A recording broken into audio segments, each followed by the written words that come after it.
everyone. I am Dr. Yukti Gaud working at Neelkanth IVF Center, Udaipur. क्या होता है laparoscopy और क्यों किया जाता है लेप्रोस्कोपी? ऑपरेशन एक ऐसा शब्द जिससे हर इंसान डरता है, परंतु आधुनिक तकनीकों के साथ में इस ऑपरेशन शब्द को बहुत ही सरल और सुरक्षित बना दिया गया है। लेप्रोस्कोपी एक ऐसा सर्जिकल प्रोसीजर है जिसमें लेप्रोस्कोप नामक इंस्ट्रूमेंट का इस्तेमाल किया जाता है। लेप्रोस्कोप एक पेन शेप्ड पतला और लंबा इंस्ट्रूमेंट होता है जिस पर आगे की तरफ कैमरा और लाइट लगी होती है। लेप्रोस्कोप की मदद से कंप्यूटर स्क्रीन पर देखते हुए डॉक्टर आपके आंतरिक अंगों की जानकारी प्राप्त कर सकते हैं और साथ ही साथ उनका इलाज भी कर सकते हैं। लेप्रोस्कोपिक तकनीक के द्वारा शरीर के आंतरिक अंगों जैसे कि pelvic organ including uterus, ovary और ट्यूब के बारे में जानकारी प्राप्त कर सकते हैं। इसके अलावा आंतों, लीवर, स्प्लीन, किडनी, अपेंडिक्स इन सब के बारे में भी जानकारी प्राप्त की जा सकती है। ओपन सर्जरी की तुलना में लेप्रोस्कोपी बहुत ही आसान और सुरक्षित तकनीक है। लेप्रोस्कोपिक सर्जरी निम्न परिस्थितियों में की जा सकती है, जिसमें कि एंडोमेट्रियोसिस, एक्टोपिक प्रेगनेंसी और पेल्विक इन्फ्लेमेटरी डिजीज इंक्लूडेड है। इसके अलावा इनफर्टिलिटी के केसेस में भी लेप्रोस्कोपिक सर्जरी से रिजल्ट अच्छे प्राप्त हो सकते हैं। इनफर्टिलिटी के केसेस में ओवेरियन सिस्ट रिमूव करने के लिए, फाइब्रॉइड की कंडीशन में या एडिशंस होने पर लेप्रोस्कोपिक सर्जरी की जाती है। पेट की असामान्य वृद्धि होने पर या पेट के आंतरिक अंगों में असामान्य ग्रोथ होने पर भी लेप्रोस्कोपी की मदद से जांच की जाती है। साथ ही साथ कैंसर पेट में और कहीं तो नहीं फैल रहा, इसके बारे में भी हम जानकारी लेप्रोस्कोपी के द्वारा प्राप्त कर सकते हैं। शरीर के आंतरिक अंगों में चोट लगने की जानकारी भी लेप्रोस्कोपी की मदद से आसानी से प्राप्त की जा सकती है।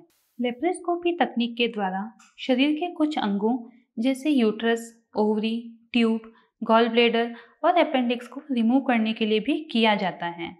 लेप्रोस्कोपी सर्जरी क्या होता है और कैसे होता है?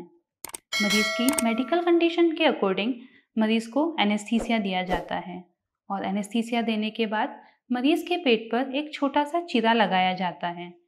उस चीरे के माध्यम से एक कैनुला नामक ट्यूब को मरीज के पेट में डाला जाता है और उस ट्यूब के थ्रू होते हुए कार्बन डाइऑक्साइड गैस मरीज के पेट में डाली जाती है, जिसके कारण मरीज का पेट फूल जाता है और मरीज के आंतरिक अंगों को डॉक्टर द्वारा आसानी से देखा जा सकता है।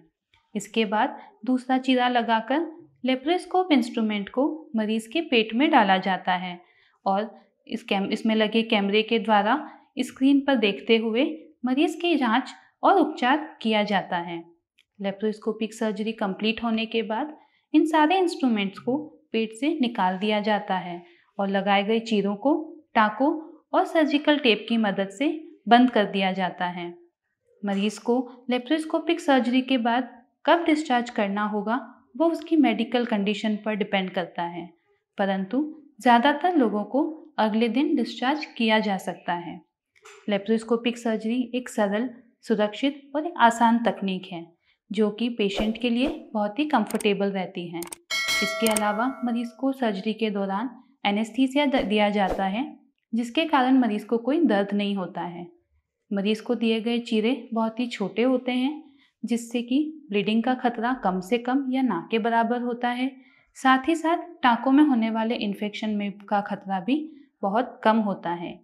मरीज को दिए गए छोटे छोटे टाँके मरीज को बाद में दिखाई भी नहीं देते हैं। लेप्रोस्कोपी सर्जरी फ़ायदेमंद भी रहती है। लेप्रोस्कोपी सर्जरी क्यों फ़ायदेमंद है, आइए उसके बारे में हम जानकारी प्राप्त करते हैं। लेप्रोस्कोपी सर्जरी एक सरल, छोटी और सुरक्षित प्रक्रिया है। लेप्रोस्कोपी सर्जरी में मरीज को एनेस्थीसिया दिया जाता है, जिसके कारण मरीज को कोई दर्द नहीं होता है। लेप्रोस्कोपी सर्जरी में दिए गए चीरे बहुत ही छोटे होते हैं, जिसके कारण ब्लीडिंग का खतरा कम से कम या ना के बराबर होता है। साथ ही साथ इन छोटे चीरों में इन्फेक्शन का खतरा भी बहुत कम होता है। ये दिए गए चीरे इतने छोटे होते हैं कि कुछ समय बाद दिखाई भी नहीं देते हैं। निसंतानता के केसेस में लेप्रोस्कोपिक सर्जरी की मदद से जांच के बाद उपचार भी किया जाता है और मरीजों में इसके सक्सेस रेट भी सामने आती है। अगर आप भी निसंतानता और लेप्रोस्कोपी के बारे में जानकारी प्राप्त करना चाहते हैं तो नीचे दिए गए नंबर पर संपर्क कर सकते हैं।